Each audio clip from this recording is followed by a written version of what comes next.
La religión cristiana es una religión misionera.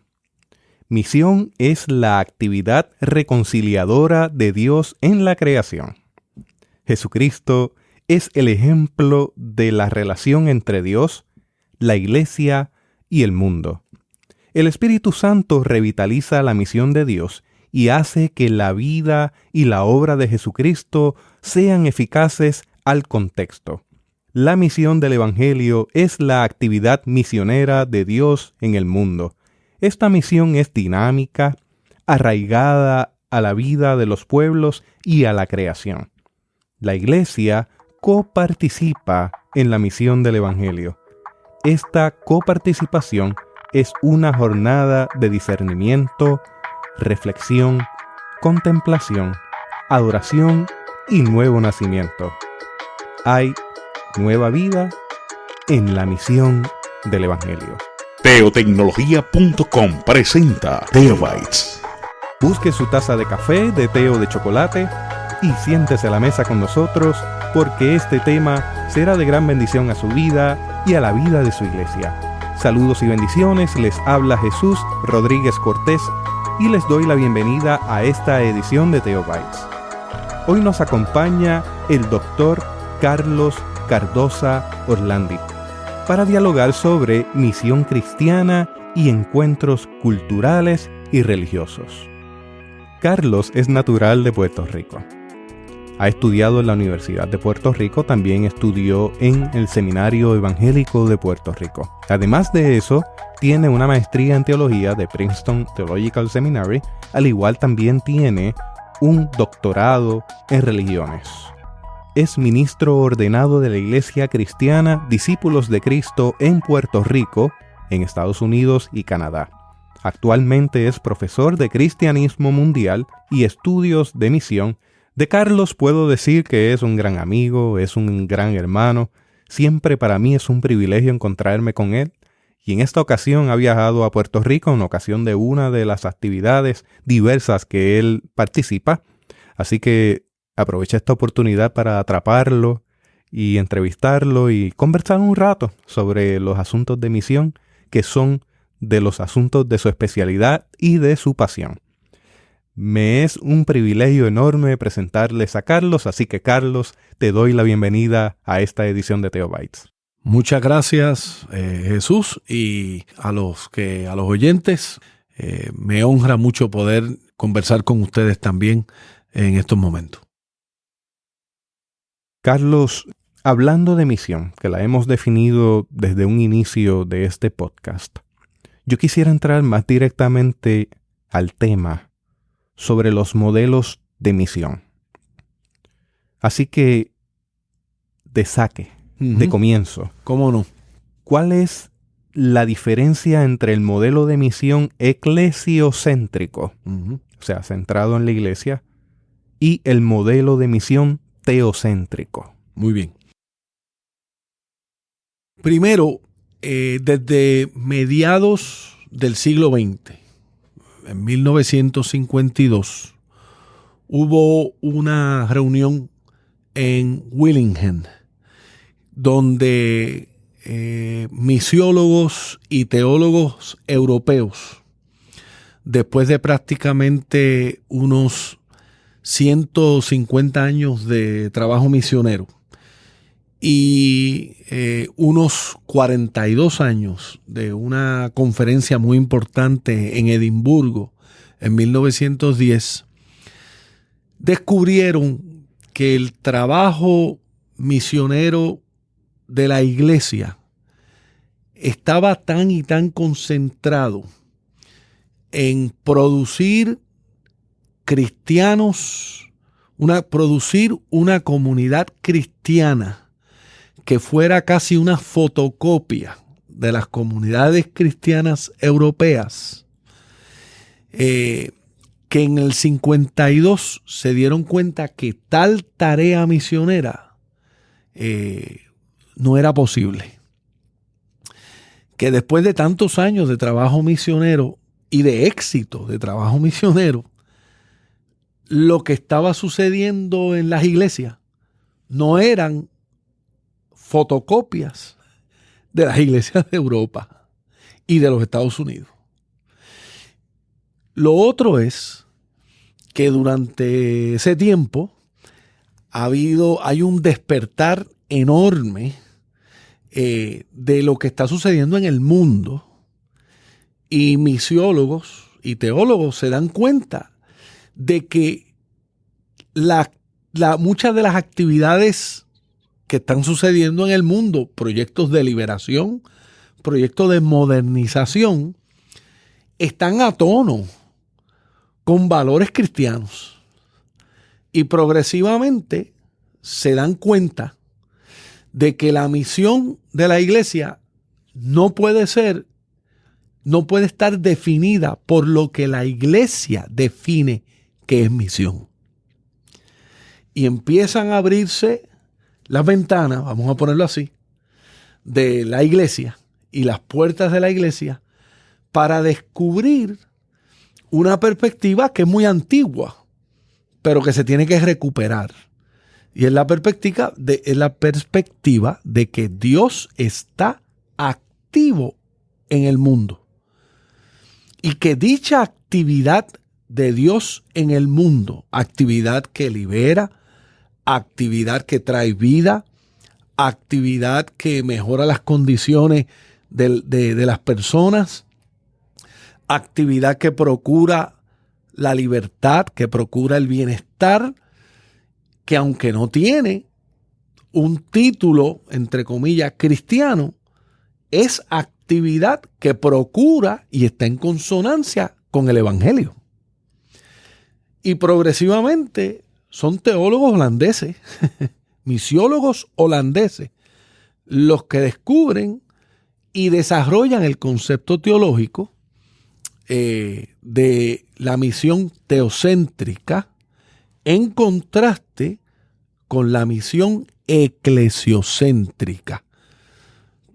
Volviendo de una manera más concreta a la definición, el modelo eclesiocéntrico de misión lo que procura es comunicar lo que esa comunidad de fe entiende que es el Evangelio.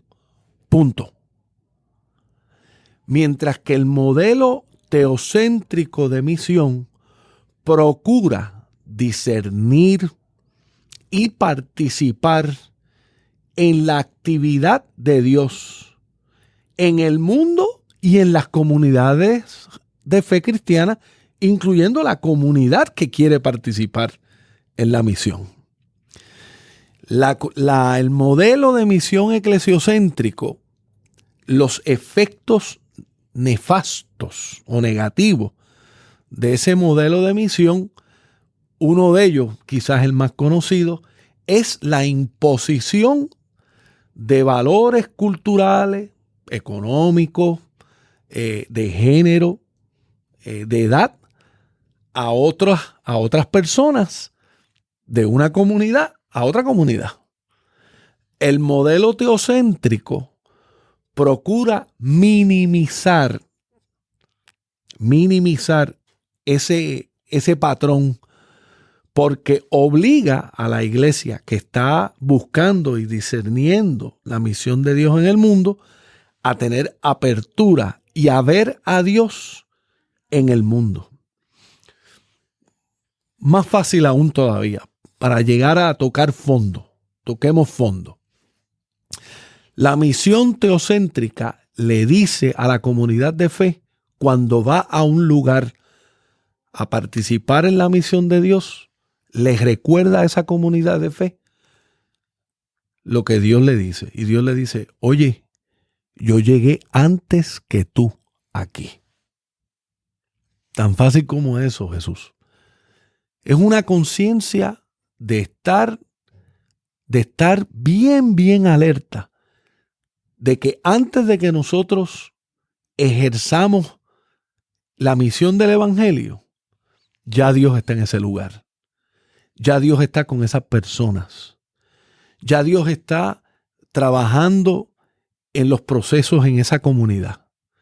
No es que nosotros llegamos, es que Dios ha llegado antes que nosotros. Y eso es una manera bastante de fondo para distinguir entre el modelo eclesiocéntrico y el modelo de misión teocéntrico. Hemos ido definiendo eso, pero a mí me gustaría abundar sobre ambas en cuanto a una matriz que tiene cada una. Y a mí me gustaría que tú nos ampliaras, en primer lugar, ¿qué defines? ¿Cuáles son los pasos, cuáles son las partes o la matriz de ese modelo eclesiocéntrico? Hay que recalcar una premisa fundamental. Cuando en los estudios de misión se reconoce que toda comunicación del Evangelio se da a través de intercambios culturales. Siempre hay una matriz. La palabra matriz lo que trata de recalcar es que el que nos escucha, la que nos escucha, se dé cuenta de que la relación es entre muchos factores y no entre dos factores nada más. Por ejemplo, si existe una matriz intercultural cuando yo como hombre me dirijo a un grupo de mujeres, esa matriz se va complicando bajo los siguientes factores. Yo soy un hombre, en términos de generación, yo soy un hombre de 55 años de edad dirigiéndome a un grupo de mujeres que son de 65 años de edad o más, y ellas contribuyen significativamente con sus diezmos y sus ofrendas al trabajo misionero. Así que ya no es solo una conversación entre hombre y mujer, es una conversación entre un hombre de 55 años con unas mujeres con mucha experiencia, con pasión por algo que ellas quieren apoyar, pero que no pueden estar en el campo haciendo el trabajo, pero pueden apoyarlo financieramente. Ya eso empieza a crear las condiciones de ese cambio intercultural cuando yo interactúo con ellas y ellas conmigo. A eso se le añade, vamos a suponer, para complicar la matriz, que es lo que sucede en la vida cotidiana, vamos a suponer que yo soy evangélico y ese grupo de mujeres son católicas. Así que ahora tenemos la complejidad de la edad, 55, 65 y mayor, hombre, mujer, y ahora tenemos una complejidad dentro de la fe cristiana. Yo soy protestante, ellas son católicas.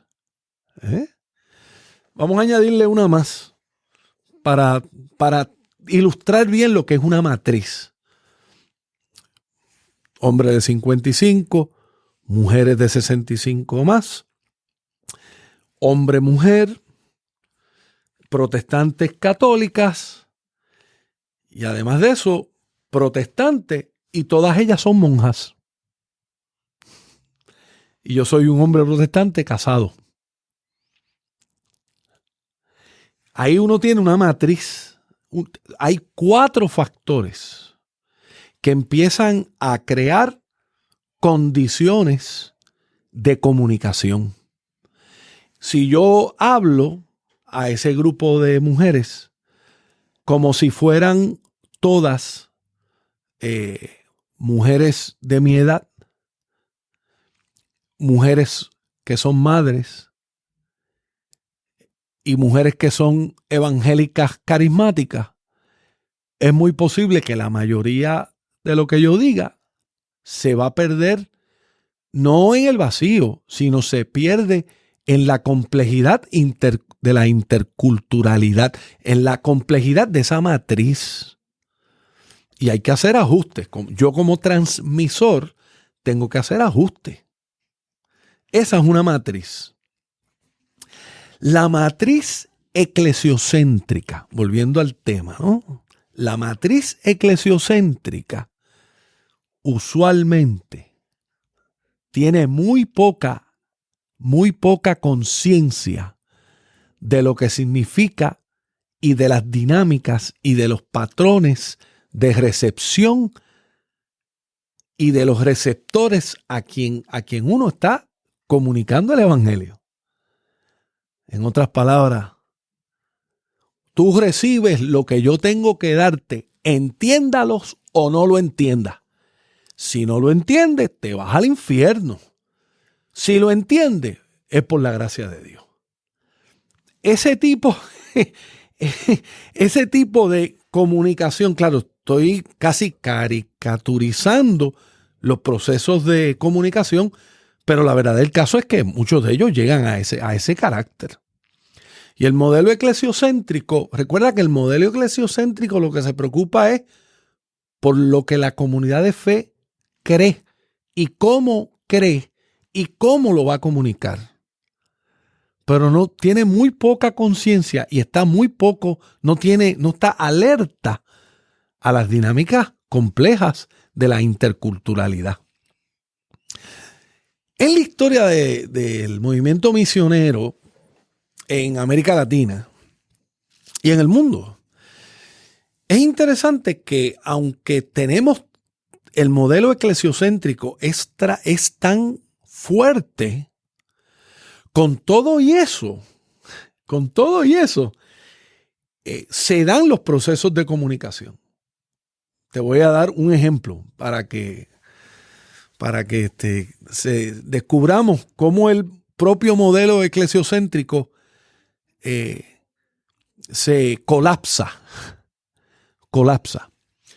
Okay. Yo decido que voy a hacer trabajo misionero entre una comunidad Kikuyu en el país de Kenia. Pero yo no hablo Kikuyu. Así que yo llego a Kenia y la agencia o la iglesia o la denominación que está auspiciando mi trabajo misionero, lo primero que me hace es que me enseña Kikuyu. Tan pronto yo aprendo Kikuyu, lo que yo creo que quiero comunicar pensando en español, cuando lo comunico en Kikuyu, es distinto a lo que se comunica en español. Quiéralo o no lo quiera. Por eso es que los misioneros y las misioneras, cuando traducían el evangelio, las escrituras, y cuando traducían sus sermones a los lenguajes indígenas en América Latina o a los lenguajes africanos o a los lenguajes asiáticos, aunque los misioneros y las misioneras asumían y pensaban que lo que estaban comunicando era una expresión del evangelio que iba a ser una fotocopia de quienes ellos eran, realmente al momento en que usaban el lenguaje de las personas, estaban transformando el contenido de lo que comunicaban.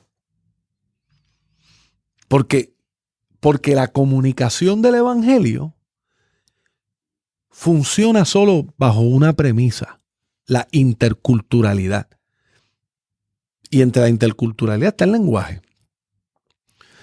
Así que lo interesante es que uno puede tener premisas eclesiocéntricas de misión. Pero cuando entras al trabajo misionero y cuando lo quieres hacer bien y te envuelves con pasión en el trabajo misionero, usualmente tú entras en una matriz. Créalo o no lo creas, consciente o no consciente, porque es la única forma de hacerlo. En ese sentido, es que el modelo teocéntrico surge nuevamente. porque es la manera en que se comunica el evangelio. Ahora bien, rapidito, el modelo eclesiocéntrico tiene una consecuencia nefasta. Y es que usualmente la matriz intercultural en el modelo eclesiocéntrico busca dominar las dinámicas de comunicación, busca controlar cómo los que escuchan interpretan lo que escuchan, busca manipular, no dejando que los que escuchan y reciben vivan lo que escuchan y reciben, y le empiezan a dictar pautas de conducta. Y por último, que para mí es una de las consecuencias más nefastas, se fosiliza. El evangelio se fosiliza porque se convierte en lo que el transmisor comunica y no deja espacio a que los receptores, cuando escuchan el evangelio, cuando apropian el evangelio, descubran el evangelio en sus propios términos.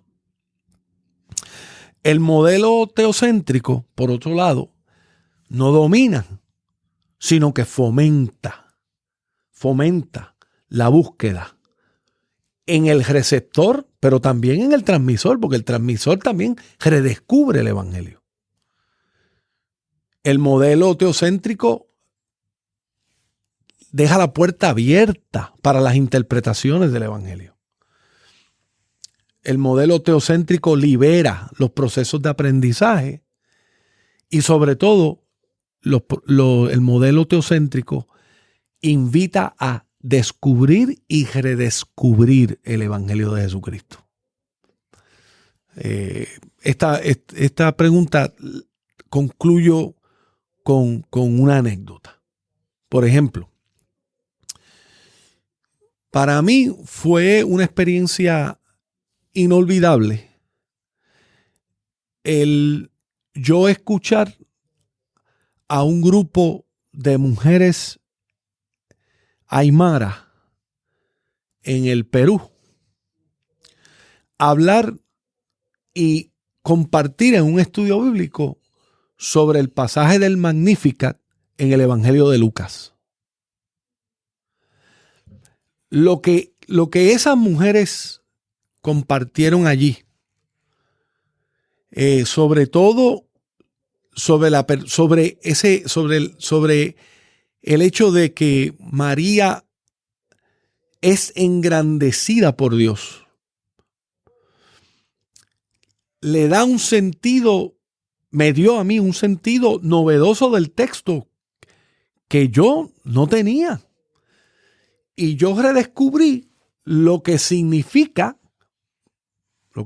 esto fue un grupo de mujeres evangélicas, bautistas, y yo redescubrí lo que significa entonces cuando en el rosario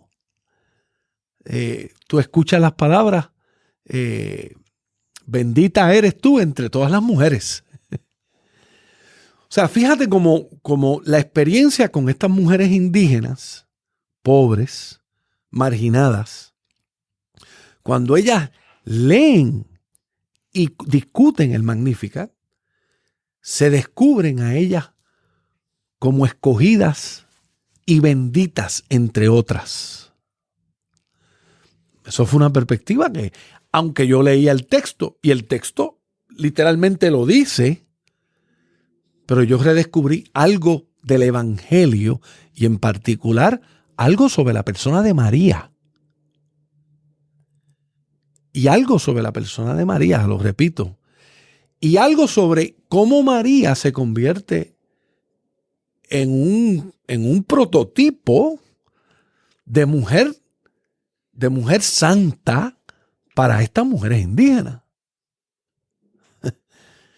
Y fue una perspectiva, de nuevo, de intercultural, pero amplió, le dio una nueva frecuencia. Me dio un nuevo ritmo al ritmo espiritual que yo tenía sobre quién es la persona, quién es la madre de Jesús. esa experiencia me le dio un nuevo ritmo, me dio una nueva imagen de quién es María.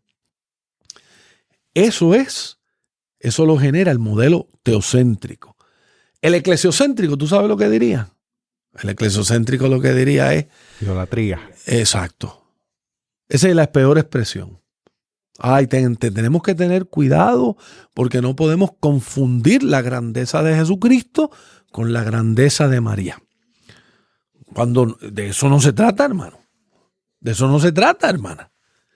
Se trata de un redescubrir algo del evangelio que mi contexto evangélico, protestante, no me lo dio. Y sin embargo me lo dan un contexto de mujeres indígenas, protestantes, yo recordando lo que dice el rosario.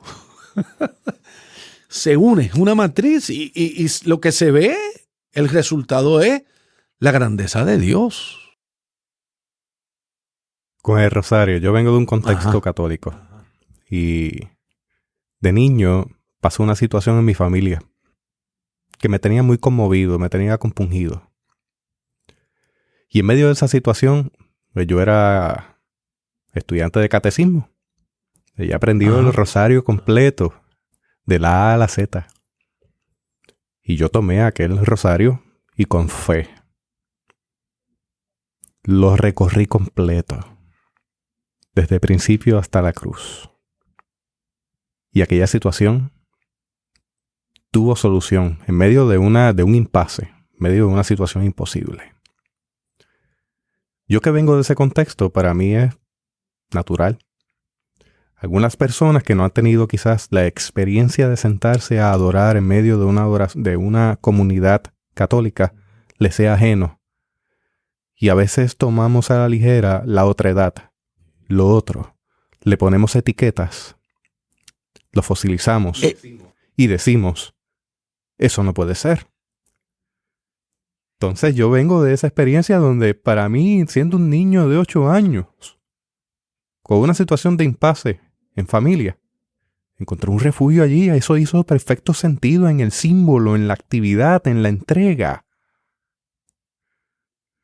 Y ante los ojos de este niño de 8 años, en una situación de impotencia, sintió descanso.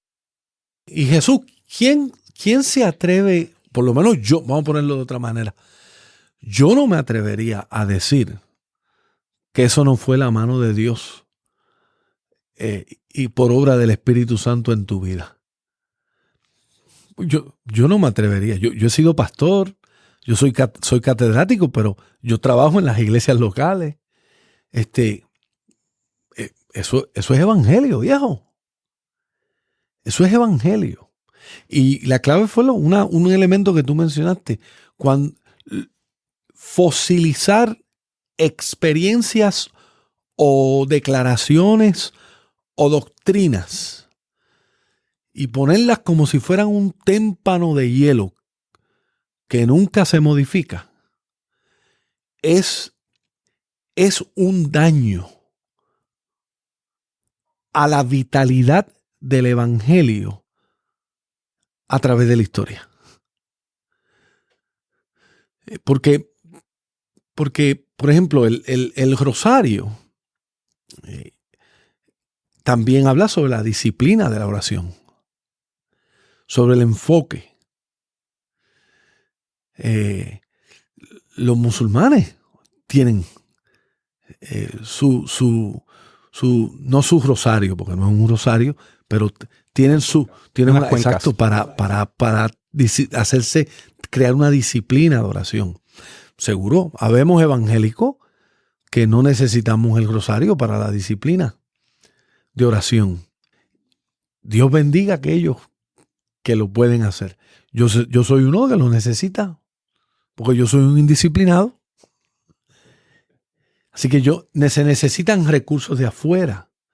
Y a veces los recursos de afuera, primero, algunos de ellos son primos nuestros, como es el rosario, y algunos de ellos son tan distantes como es la disciplina diaria de la oración, como es en la fe judía o como es en la fe islámica. Y algunos son tan mundanos como cuando yo me voy a pescar y estoy solo pescando y cada vez que lanzo, muevo la vara de pescar, cada vez que el anzuelo entra en el río, a lo mejor yo me digo a mí mismo, Señor, así como esto entra al río, entra tú a mi vida. Puede ser tan mundano como yo manejar mi automóvil y prender la radio o prender el podcast para escuchar una reflexión o para escuchar himnos que me ayuden a enfocar mi vida y poder concentrarme y a lo mejor en ese momento tener una experiencia increíble con el Espíritu. Es que, hermano, el modelo teocéntrico lo que hace es crear permeabilidad de la obra del Espíritu en la vida cotidiana. Eso es lo que hace el modelo teocéntrico. Yo tengo que hacerle una pregunta a la audiencia. Usualmente yo hago preguntas a quien tengo de frente. Pero como usted también está aquí, entre las 4.500 personas que se sientan en esta mesa de café con nosotros, desde 52 países, yo tengo que hacerle una pregunta a usted, mi amiga, mi amigo. Honestamente, ¿dónde usted ha experimentado el poder del Evangelio de forma novedosa? Le dejo esa pregunta para que vayamos juntos y juntas contestándola hasta el final del podcast y después del podcast. Carlos, yendo a ese punto de la interculturalidad, has traído algo sobre el diálogo interreligioso. Y eso es algo que me ha ocupado bastante en los últimos años. Precisamente porque la naturaleza de mis estudios en el Seminario Evangélico de Puerto Rico tiene que ver con religiones. Y de haber tenido que tomar 3 clases de religiones, yo tomé 6. Así que tomé clases de afrocaribeñas, de hinduismo, tomé clases de islam, entre muchas otras. Particularmente con la comunidad musulmana, yo tuve que romper con muchos paradigmas e ideas que tenía preconcebidas y concebidas a base del medio de información masiva. El medio de información masiva constantemente nos está bombardeando, diciéndonos que eso que es lo otro, la otredad, son los fundamentalistas. Y son los que quieren verme la cabeza donde tengo los pies. Sin embargo, en medio de yo lanzarme a la aventura de la fe, de esa de la cual yo soy copartícipe, porque la misión es de Dios, en dar ese salto de fe, doy el paso de sentarme en una mezquita, como parte de la disciplina de estar en esa clase de Islam. Para mi sorpresa, Carlos, el tiempo se detuvo. Y yo tuve una experiencia hermosa compartiendo con aquella comunidad y escuchando lo que el imán en aquel momento estaba compartiendo en español y en árabe con la comunidad. Yo me tuve que despojar de mí, deshacerme de mis ideas y entrar allí. Quizás alguna que otra persona que me esté escuchando dirá, uy, qué peligroso eso, porque eso no va conforme al cristianismo. Uy, Jesús Rodríguez, ¿qué estás diciendo? Estoy diciendo que yo tuve un encuentro con el Señor en aquel lugar, compartiendo con quienes digo son mis hermanos y hermanas musulmanes. Y de esa experiencia hoy día yo tengo amistades musulmanes con las cuales comparto. Ellos saben quiénes son. Ana, José Miguel, Sumaya. Gente en quien he encontrado unos espacios de diálogo tan ricos, tan fructíferos, que me muestran una cara del Islam que yo no conocía. Entonces, en esa experiencia, darme cuenta, y lo voy a decir con mucho respeto, lo voy a decir en puertorriqueño, de que yo no tengo el sartén de la fe agarrado por el mango. Eso no me hace claudicar en mi fe. Yo sé quién soy. Yo soy cristiano, yo creo en Jesucristo. Pero precisamente esa experiencia me lleva a mí a abrirme al diálogo con otros y con otras y darme cuenta que nos parecemos más de lo que en realidad nos diferenciamos. Yo creo que, primero, esas son experiencias hermosas que confirman lo que el gran teólogo Ireneo había declarado.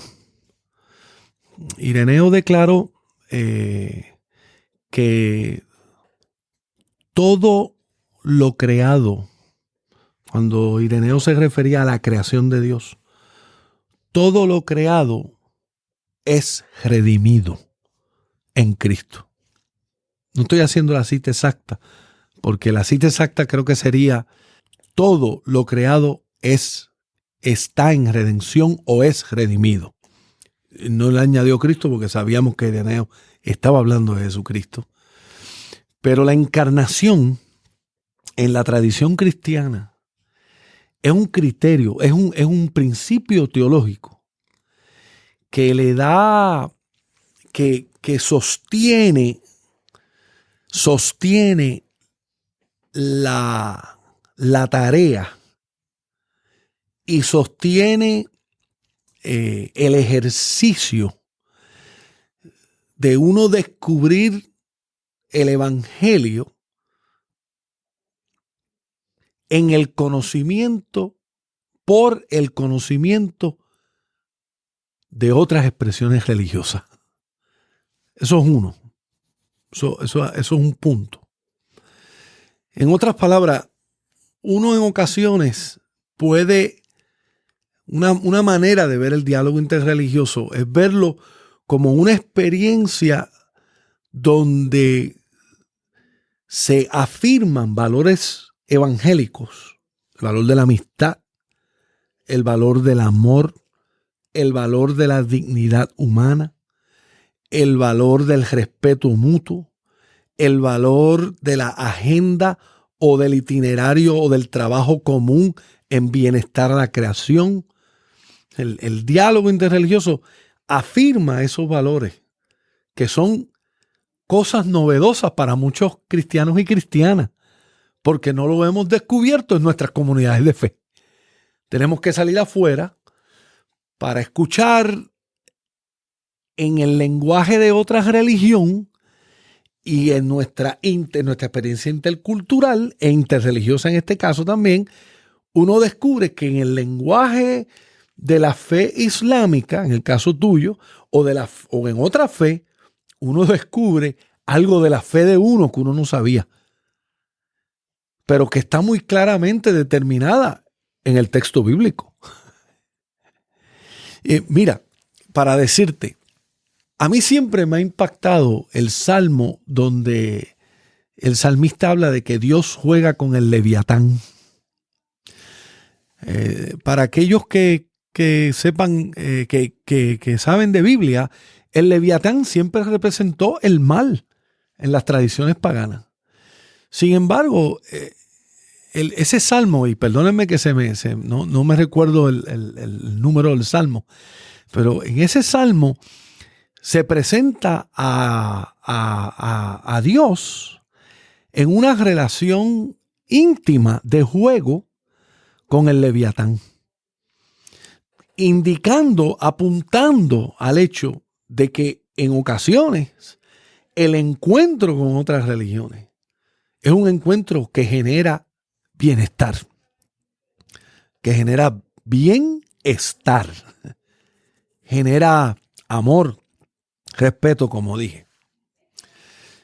Ahora, fíjate algo, Jesús.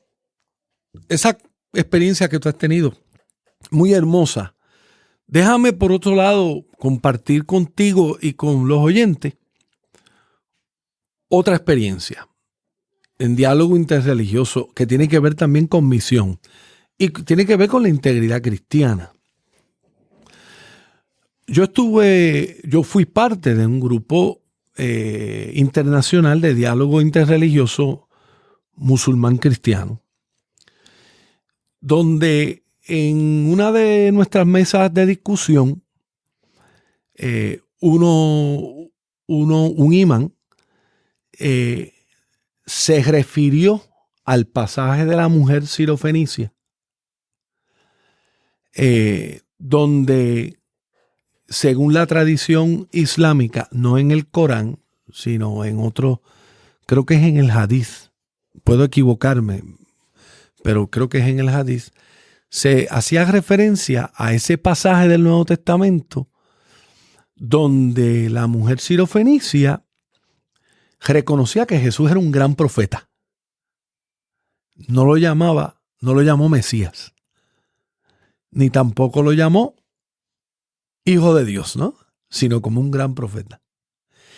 Y es interesante que el imán nos dice a los que estamos allí, a la comunidad, a los representantes del cristianismo que estamos allí, nos dice que nosotros los cristianos, como la mujer sirofenicia, debemos de reconocer que Jesús no es hijo de Dios, que Jesús no es encarnado, que Jesús es un gran profeta, como lo reconoce el Corán. Muchos de mis colegas en la interculturalidad, muchos de mis colegas estadounidenses y canadienses, nos miramos y no se atreven a contestarle por respeto a la relación. No quieren ofender a nuestros amigos musulmanes. Sin embargo, la ventaja que tiene el sur con el sur, ¿no? Yo siendo puertorriqueño y ellos siendo de Arabia Saudita, que tiene una expresión específica del Islam en Arabia Saudita, muy distinta a la de Indonesia, por ejemplo. En esa conversación yo comento y les digo, bueno, es interesante que lo que ustedes han leído y ustedes dicen que pasa en el texto de la mujer sirofenicia no es lo que dice el Nuevo Testamento nuestro. En otras palabras, yo le digo, estamos aquí hablando de dos versiones. Ustedes tienen una versión del texto de la mujer sirofenicia que no es la nuestra. Y nosotros, pues, nuestra fe está basada en el texto que nosotros conocemos en el Nuevo Testamento. Hubo una diferencia, Jesús, una diferencia sustancial, porque tocó de fondo una de las diferencias entre el Islam y el cristianismo, que es que en el Islam Jesús es un gran profeta. En el cristianismo Jesús es el Hijo de Dios, es el encarnado de Dios, es Dios hecho carne, es la revelación de Dios, ¿no? Y en ese sentido hubo una diferencia. Ahora, fíjate lo que me estuvo interesante. Que el imán viene donde mí y me dice, por casualidad tú tienes una Biblia en árabe donde yo pueda leer ese texto. Y yo le dije, yo no tengo una, pero te la consigo. Eso pasó hace más de 10 años atrás. El imán y yo todavía mantenemos intercambios de correo electrónico. Muy interesante. Pero estamos claros en diferencias teológicas. ¿Qué te quiero decir con esto? Cuento una narrativa larga para tratar de plantearte algo importante. En el intercambio y en la relación intercultural e interreligiosa, también puede tener como resultado buenas preguntas que duren toda nuestra vida. Yo me voy a morir, lo más seguro, Jesús, yo me voy a morir preguntándome si cuál es el texto sagrado que nos puede unir a los musulmanes y a los cristianos. Y posiblemente la contestación sea, no existe. Pero porque no exista no significa que yo voy a descartar la relación. Otra pregunta que yo me hago es, ¿cuánta revelación del Dios cristiano existe en el Corán o en los documentos de ellos? Y yo me voy a morir, lo más seguro, siempre haciéndome esa pregunta. ¿Cómo me puedo hacer la pregunta? ¿Cuánto de la revelación de Dios existe en los ritos de nuestros hermanos y hermanas indígenas en nuestra América Central y en nuestra América del Sur? Y en algunos sitios del Caribe, donde son ritos de otras religiones, pero en esos ritos, por ejemplo, el reconocimiento del papel de la madre creadora, eso es algo, eso es una contribución enorme. Y hay revelación cristiana ahí, pero no es del todo cristiana, es también maya, es también es también zacateca. Y en ese sentido, lo lindo del modelo de la interculturalidad y del modelo de misión es que genera preguntas. Y esas preguntas las tratamos de contestar, las tratamos de contestar con oración, con disciplina. Los pastores y las pastoras deben tratar de contestarle esas preguntas a los laicos con seriedad, con integridad. Una hermana que tenga una compañera de trabajo musulmana que le acompaña en oración en un momento de crisis, y esa hermana va donde su pastor o su pastora y le dice: pastora, ayúdeme a entender cómo es posible que esta mujer musulmana, yo me sienta al lado de ella y yo me sienta tan consolada y tan fortalecida con la oración que ella hace por mí. Pues que el pastor o la pastora no venga y conteste diciendo: ay, tenga el cuidado, hermana, porque eso es el mismo diablo. Eso va a obligar al pastor o a la pastora a tener que prepararse teológicamente y a lo mejor predicar un buen sermón sobre qué es lo que significa la revelación de Dios en toda la creación, incluyendo la presencia del evangelio en otras religiones. Digo, son preguntas serias. Hablando de esa presencia de Dios en otras religiones, hay un caso particular sobre la experiencia cristiana en la tribu de los Masái en África. Y es interesante porque en un inicio quizás fue atropellada la manera de entrar porque fue eclesiocéntrica, Sí. más que teocéntrica. Y me resulta bien interesante tu cita del credo niceno modificado por esta tribu de Masái en África y cómo ese credo cobra sentido y vigencia en ese diálogo intercultural. Permítame leerlo por un momento y Carlos luego nos va a narrar un poco sobre este credo. Creemos en el Dios de lo alto, quien por amor creó este hermoso mundo y todo lo bueno en él. Él creó al hombre y quiso que el hombre fuera feliz en la tierra.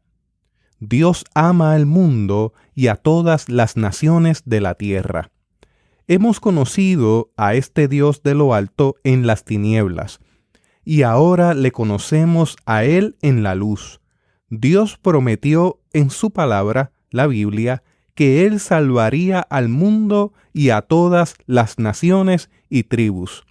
Creemos que Dios cumplió con su promesa enviando a su Hijo Jesucristo, un hombre en carne, un judío de una tribu, nacido pobre en una pequeña villa, quien dejó su casa y estuvo en safari haciendo el bien, curando la gente por el poder de Dios, enseñando sobre Dios y el hombre, demostrando que el significado de la religión es amor.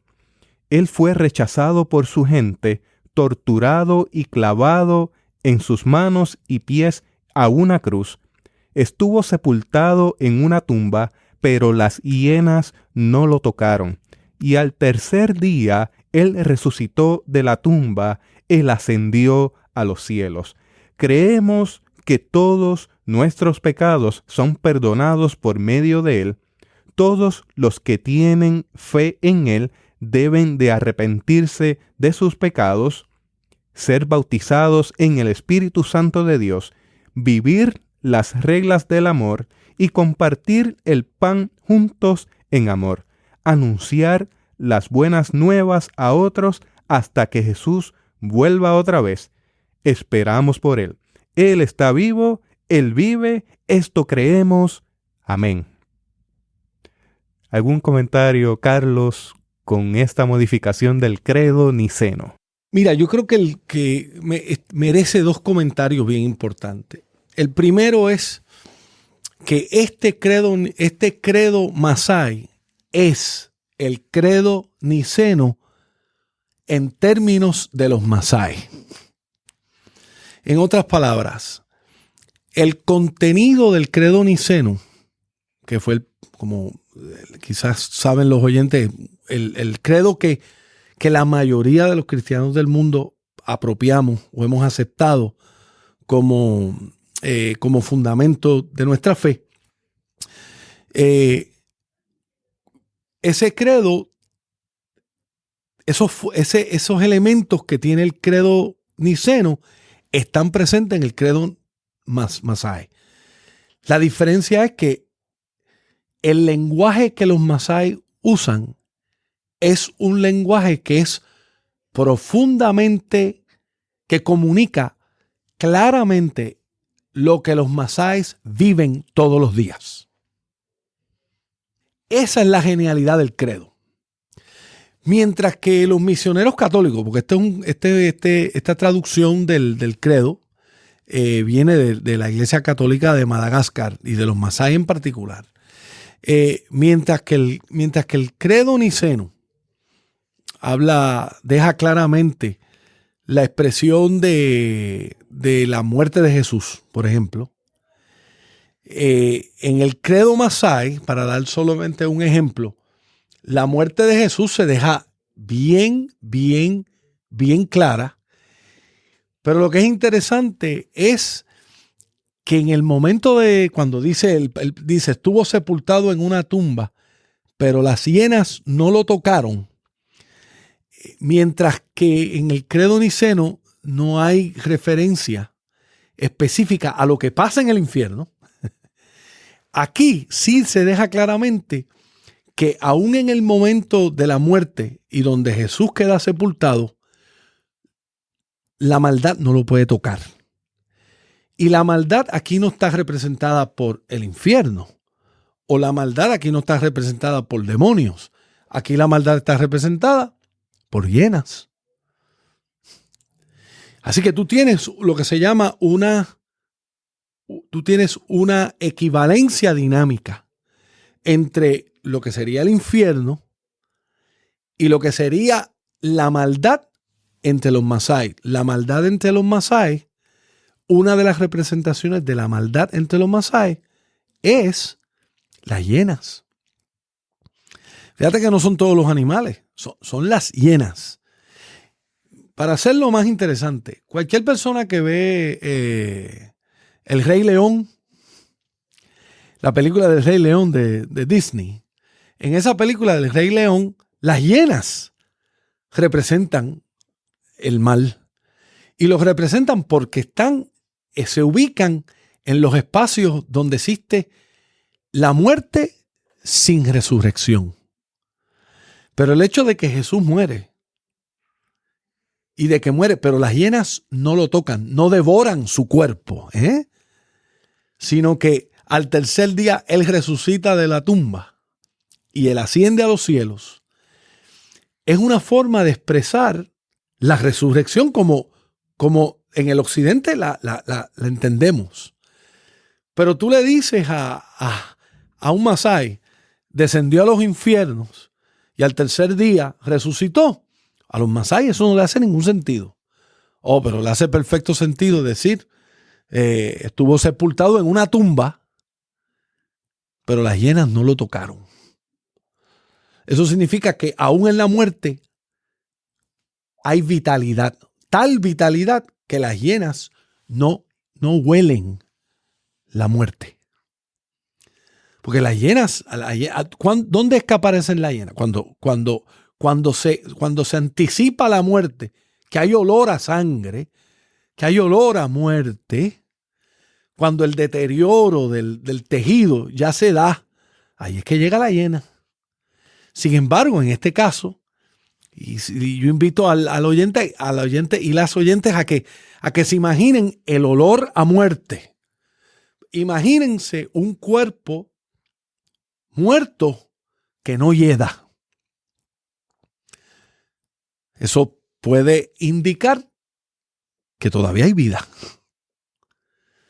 Es genial, ¿no? Y esto lo hicieron los masáis, porque en un momento los misioneros católicos, en este caso frailes católicos, estaban totalmente frustrados porque no había crecimiento de la iglesia católica entre los masáis. Hasta que empezaron a entregarle a los masáis la literatura, los credos, las oraciones, y a dejar que ellos, junto con los misioneros, trabajaran interculturalmente para escribir y para generar estos recursos litúrgicos. Parte de ese poder del evangelio de forma novedosa. Estuvo de safari, eso me ha llamado tanto la atención porque implica que caminó entre hombres y mujeres. Y entre animales. Y entre la naturaleza. Con todos los peligros que eso supone, todas las situaciones de vida. Todo. Estar de safari es estar en lo cotidiano. Me llama la atención también la parte que dice ser bautizados en el Espíritu Santo. Mire, está en un lugar donde hay escasez de agua. De agua. Entonces este asunto del bautismo por inmersión no se puede dar. Más allá. Ese más es el otro allá. detalle. Más allá. El agua. Entre los masái, echar un poco de agua sobre la cabeza de una mujer significa que está declarada infértil. Por lo tanto, ese bautismo se da con aceite. Hay otros ritos de iniciación. Incluyendo aceite e incluyendo agua también, mezclada con aceite. En ese sentido, mi querido Jesús, los católicos nos llevan, y los ortodoxos nos llevan una gran ventaja. Porque hay mucha más libertad para lidiar con los ritos. Pero en los masái, bautizar como bautizamos, como se bautiza, no, es un insulto. Es un insulto. Y es un insulto recuerda que son clanes familiares. Por lo tanto, declarar a una mujer por un rito que no puede, no va a tener prole, es declarar una maldición sobre una familia. Así que, pero eso es parte eso es lo que yo creo, mira Jesús, eso es lo que yo creo que a veces nosotros no entendemos. ¿Por qué es que este evangelio ha corrido y sigue corriendo a través de todo el mundo? Porque es inherentemente, el cristianismo es una religión que vive de la contextualización. Y esa es la pregunta que te tengo. ¿Cómo nos habla esto del cristianismo al nivel mundial? La situación actual, ¿cómo la ves? Pues mira, la verdad del caso es que en primer lugar, lo que antes nosotros considerábamos como las tierras del cristianismo, ya no lo son.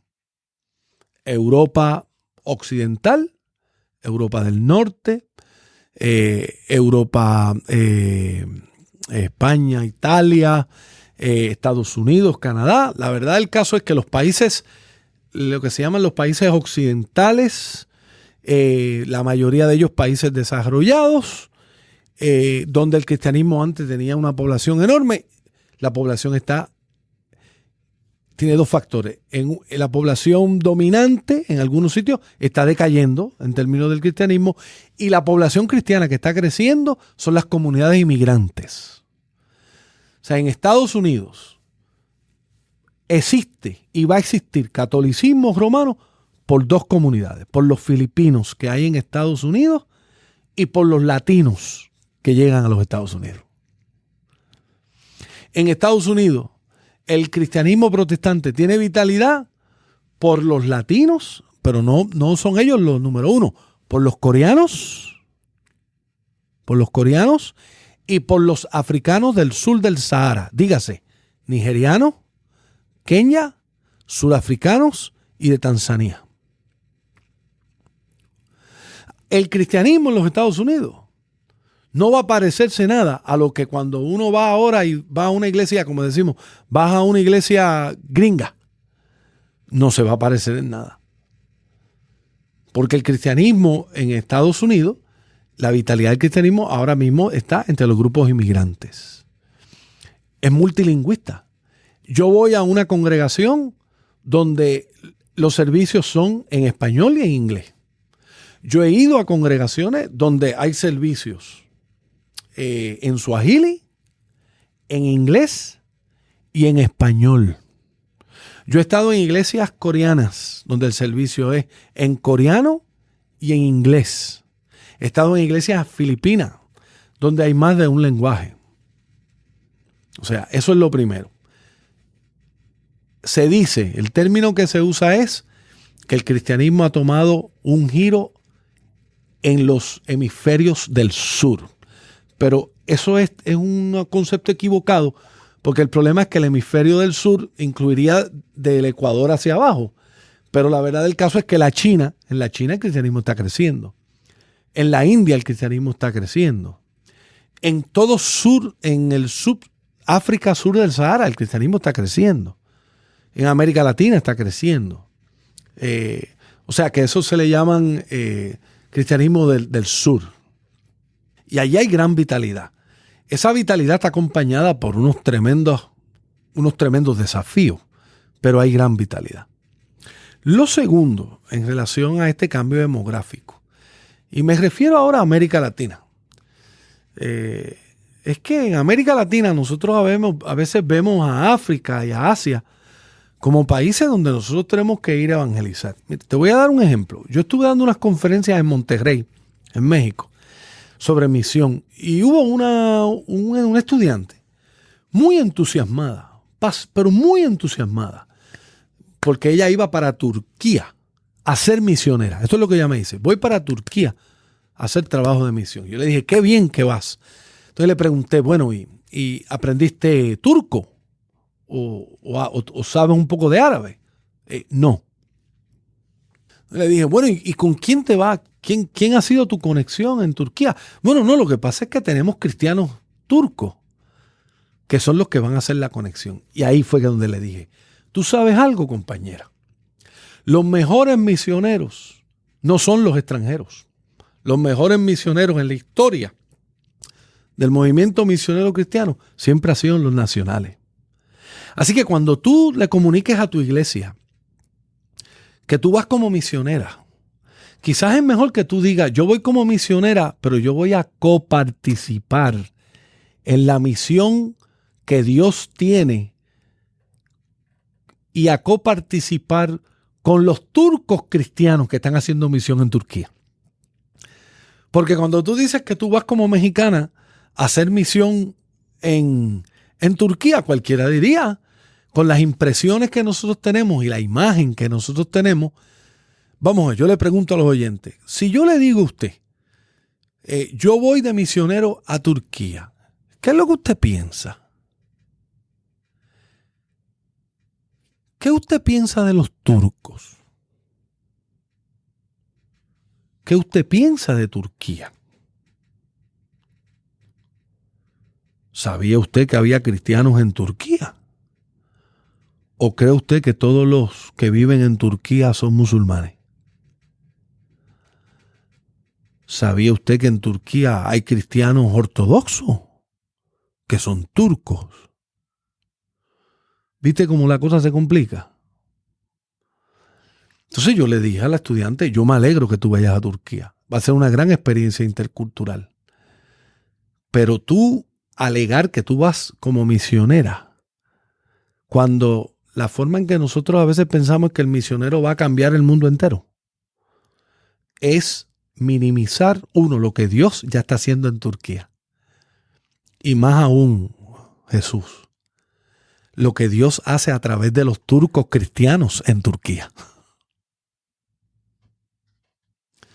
Así que el cambio demográfico demanda que nosotros, cuando hagamos trabajo intercultural misionero, tengamos un poquito más de responsabilidad intercultural. Y no solamente si vamos de aquí a Turquía. En el caso de Puerto Rico, por ejemplo, si yo voy a trabajar con una comunidad pobre, en un residencial pobre, y yo pertenezco a la clase media de mi comunidad, yo debo hacer un poco de asignación. Porque es muy posible que haya una iglesia pentecostal bien activa en esa comunidad pobre. Y a lo mejor mi trabajo podía ser más eficiente, más eficaz, si yo hago una conexión con esos cristianos pentecostales trabajando en esa comunidad. A lo mejor, yo no estoy diciendo que esa es la única alternativa, pero por lo menos debe de discernirse esa posibilidad. La interculturalidad no es solo de país a país, es también de comunidad a comunidad. Eso trae a mi mente, he tenido la oportunidad de entrevistar al doctor Bernardo Campos y también al doctor Daniel Ramírez. Sí. Ambos han estado en este podcast y ha sido riquísimo hablar con ellos. Una de las cosas que salta de las conversaciones ahora mismo es que, por ejemplo, cuando hablamos de la comunidad pentecostal, tenemos que hablar de que cada 3, a nivel de cristianismo, 2 son pentecostales. Sí. Entonces, en ese sentido, como tú muy bien dices, en ocasiones estamos haciendo unos esfuerzos en nuestra comunidad y no tomamos en consideración a quienes se podrían considerar la mayoría de esa masa cristiana. Si le pusiéramos un nombre. Seguro. Esa es una. Entonces, por el otro lado, eso de la misión local trae a mi mente un asunto para reflexión futura. Estamos siendo teocéntricos en el diálogo intergeneracional, en el diálogo con las nuevas generaciones. Tú y yo hemos hablado en varias ocasiones sobre esa generación milenial y la generación Z que viene detrás, de la cual mi hija y mi hijo son miembros. ¿Cómo estamos trabajando nuestras ideas con esas generaciones en crecimiento? ¿Desde un punto eclesiocéntrico o un punto teocéntrico? Sí. Eso es un gran desafío. Y por lo menos a mí me ayuda la premisa con la cual empecé. Cuando yo, lo poco que trabajo con esas generaciones, porque es poco lo que trabajo con ellas. Cuando trabajo con ellas, la primera pregunta que yo me hago y que les hago es, díganme ustedes dónde ustedes han visto el Evangelio de Jesucristo en sus vidas. Y usualmente la conversación termina bastante bien. Porque sin duda alguna, Jesús, esas 2 generaciones ven este mundo de una manera muy distinta. Y por lo tanto, ven la actividad de Dios en sus vidas y en las vidas de otras personas y en la vida de la creación de maneras muy distintas. Y son procesos donde yo tengo que reconocer que yo estoy redescubriendo el Evangelio Y me doy cuenta que aunque intercultural yo puedo hablar de esto con más facilidad, cuando hablo de intergeneracional me toca más de cerca. Porque mis hijos, como tú acabas de ver, mis hijos están envueltos. Hay fronteras que mis hijos ya han sobrepasado. Y yo estoy todavía haciéndome la pregunta, ¿qué hago con esa frontera? Hay asuntos que mi hija ya tiene resueltos. Exactamente. Y me obligan a la reflexión a mí. Ciertamente. Y le doy, y claro, vuelvo y digo, si me fosilizo pensando que porque soy padre, o porque soy mayor, o porque tengo más experiencia, ahí quedo, entonces no voy a tener, no tengo participación. Tenemos esa asignación para un próximo podcast. ¿Cómo no, hermano?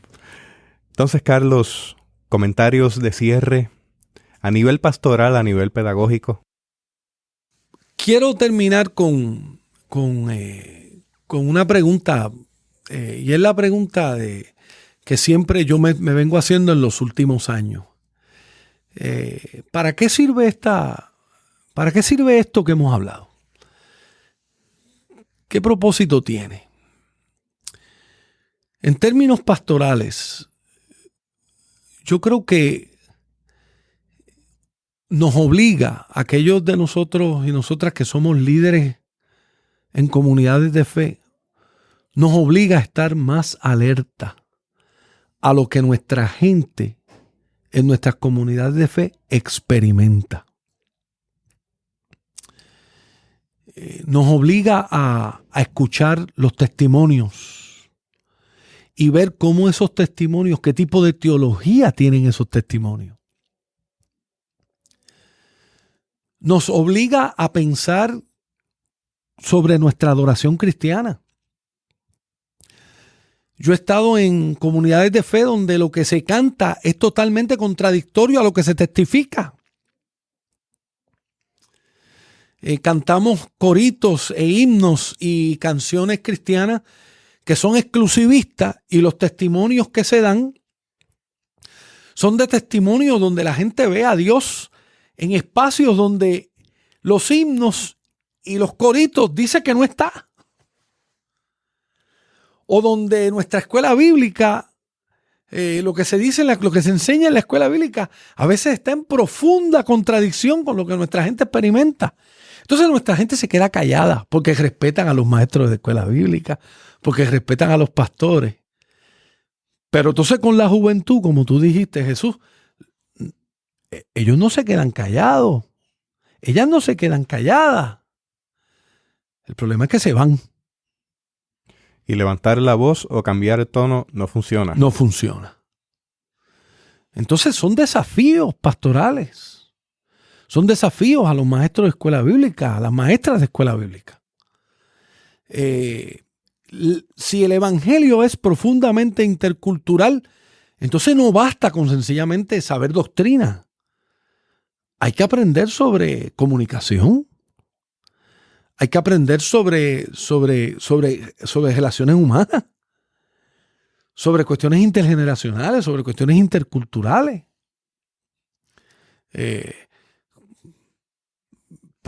Puede haber un grupo de personas de un país que lleguen a otro y quieran que las cosas, bueno, una anécdota para esto, mire, para lo que sirve. La pregunta esta para lo que sirve. Hace unos años atrás, un grupo de misioneros de Corea del Sur llegaron a Argentina para establecer un seminario, Jesús.